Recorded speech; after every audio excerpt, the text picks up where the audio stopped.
À Téhéran, 50 000 femmes iraniennes dans les rues, et partout dans le monde, des milliers de femmes qui se réjouissaient de la naissance d'un mouvement de libération des femmes dans un pays islamique.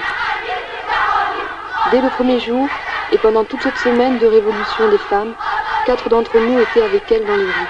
Manifestations, sit-ins, discussions, réunions. Et nous étions nombreuses à Paris, Lyon, Bordeaux, Marseille et d'autres villes, à mettre toutes nos forces à faire connaître leur mouvement. Nous avons transmis jour après jour leur révolte, leur fête, leur violence, leur victoire. Nous, les femmes du mouvement de libération des femmes, pratiques politiques et psychanalyse, qui affirmons que quand des femmes iraniennes brisent leurs chaînes, ce sont des femmes du monde entier qui avancent avec elles.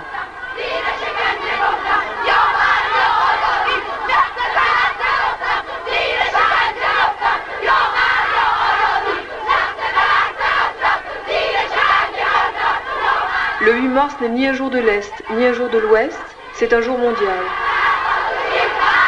À l'aube de la Révolution, les femmes sont oubliées. Nous sommes des femmes iraniennes, nous ne resterons pas enchaînées. Sans la libération des femmes, la Révolution n'a aucun sens. D'autres slogans, nous ne voulons pas de voile obligatoire. Les femmes luttent et leurs luttes sont victorieuses. La police a tiré des coups de feu en l'air et essayé de les faire reculer. Les femmes ont crié « Nous n'avons pas peur, nous n'avons pas peur ». Et ce jour-là, dans Téhéran, partout, des femmes discutent passionnément. Une femme qui ne porte pas le voile nous a dit « Manifester dans les rues contre le voile, ça a été l'occasion d'une grande tendresse et d'une grande solidarité entre nous. Le voile, c'est une histoire d'hommes. C'est incroyable. Ce sont toujours les hommes qui défendent le voile. »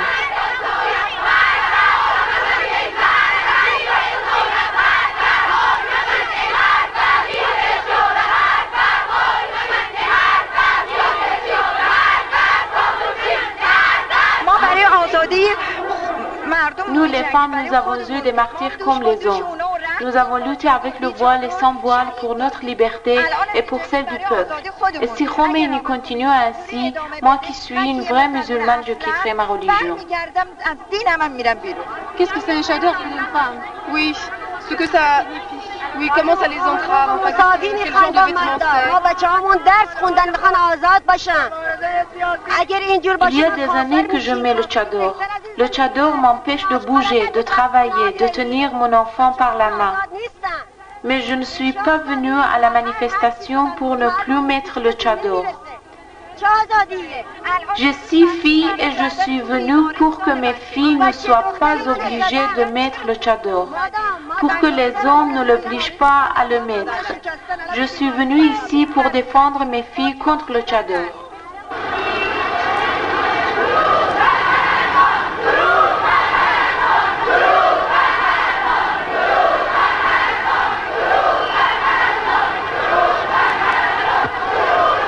En passant devant l'hôpital, les femmes crient « Salut les infirmières, rejoignez-nous ».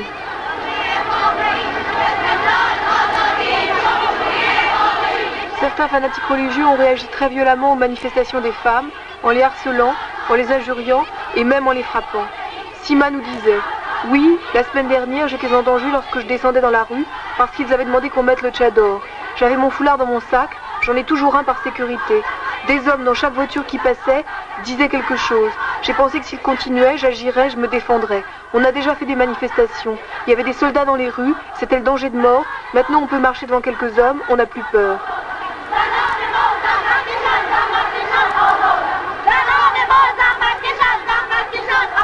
از اول که مسئله حجاب رو مطرح کردن ما همه زنا و اونایی که واقعا Quand notre révolution a commencé, toute la nation luttait pour le triomphe de la liberté contre la dictature et l'impérialisme américain. Tous ensemble, femmes et hommes, sortions dans les rues et crions ensemble pour tout ce qu'on a demandé et enfin on a pu l'obtenir.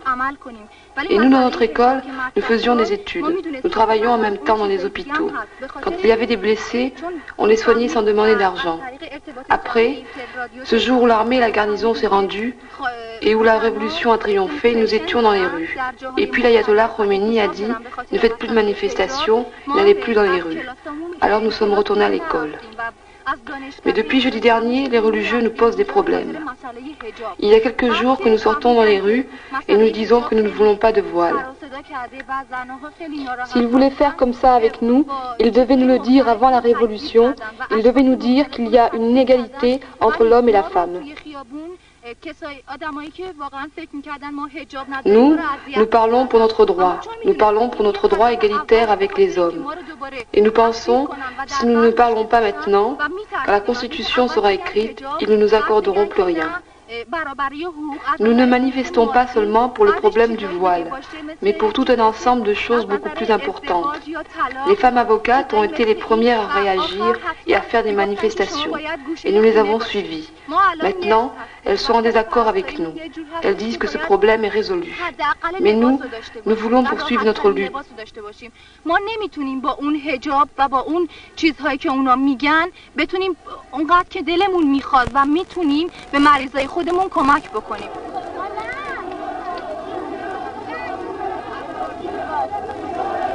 À Téhéran, nous avons parlé avec Kate Millett.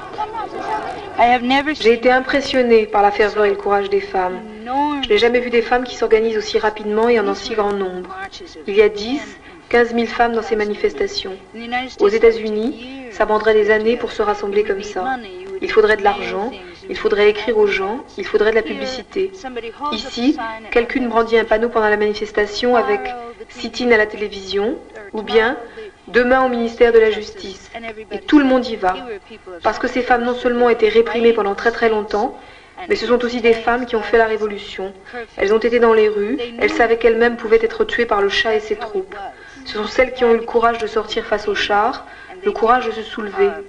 Et beaucoup de femmes m'ont dit que pour leurs droits, elles pourraient se faire tuer, ça ne fait rien, la lutte doit continuer. Je n'ai jamais entendu des féministes dire des choses pareilles.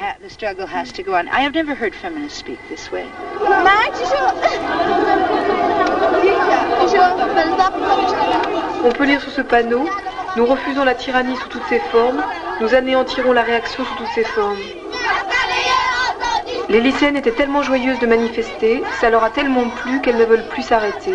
Mojgan nous a dit « Je veux vivre libre, je veux parler quand je veux faire tout ce que je veux, je n'accepte pas qu'on me donne des coups, je veux écrire tout ce que je veux écrire, jusqu'à maintenant je ne pouvais pas. Ma mère pense comme moi, elle veut la liberté, elle ne supporte pas de ne même pas pouvoir se promener dans la ville. »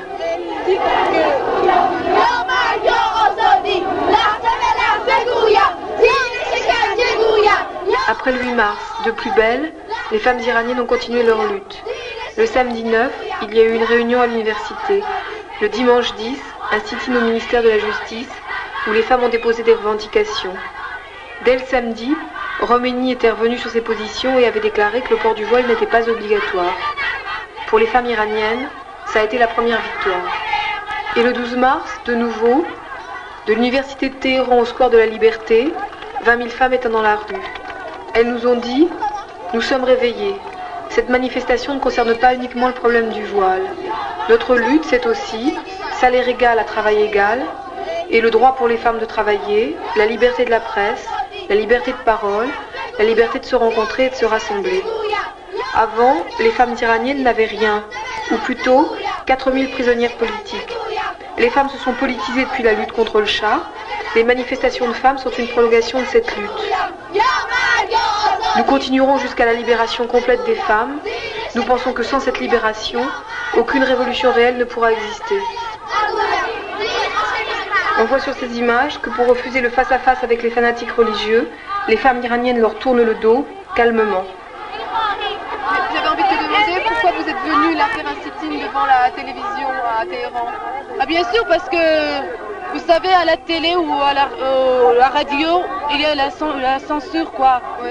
On n'a pas le droit de parler pour les femmes. Il y a seulement le gouvernement islamique qui doit parler, qui peut parler. Et nous, les femmes, on n'a pas le droit de parler. Hier, on a fait une manifestation. On avait à peu près 10 ou 15 000 femmes, mais ils n'ont rien dit à la télé.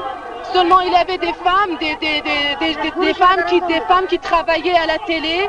Ils sont manifestés pour qu'ils veulent travailler, mais M. Rotzadeh, il ne permet pas.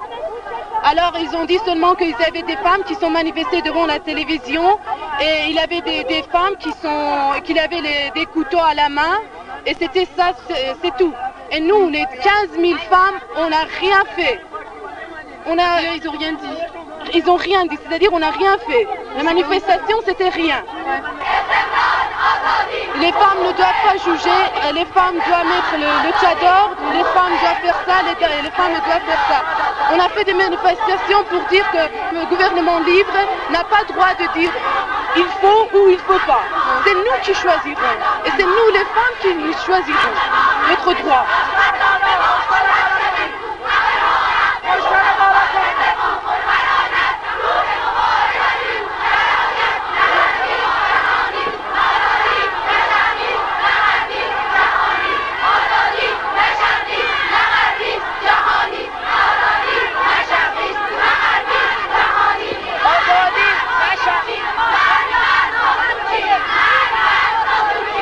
Ce film document a été réalisé par des femmes iraniennes et des femmes en mouvement avec elles.